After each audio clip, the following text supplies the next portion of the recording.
Барлығыңызға сәлем. Бүгін біздер осындай өте күшті кекстерді жасаймыз. Бізге керегі жұмыртқа, қант, ерітілген сары май, ұн, қопсытқыш және де ванилин. Описанияда мен осы кекстердің 12 данасын жасау үшін ингредиенттердің мөлшерін жазып қойдым. Ал өзім мен 24 дана кекс жасаймын. Сол үшін барлық ингредиенттерді 2-ге көбейттім. Себебі мен отбасым осы кекстерді өте қатты жақсы көреді. Ең біріншіден біз жұмыртқа мен қантты араластырамыз.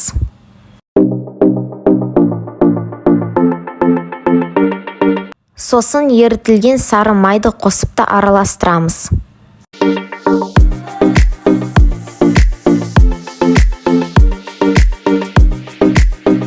Мен оның ішіне қопсытқыш және де ванилин қосып електен өткізіп, миксермен араластырдым.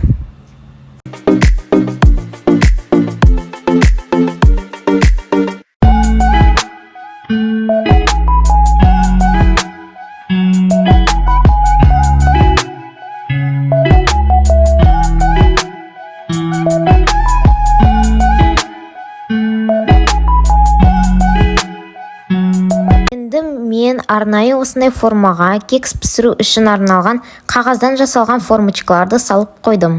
Және де мен осындай грек жаңғағын начинка ретінде алдым. Ал сіз басқа да начинкаларды алсаңыз болады, мысалы шоколад немесе курага. Мен біріншіден ең астына бір ас қасық қамырымызды саламыз. Сосын оның үстіне өзіміздің начинкамызды саламыз. Начинканы салғаннан кейін қайтадан қамырымызды салып, сосын ең үстіне начинканы әсемдік ішінде сала аласыз.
Міне бізде осындай кекстер шықты.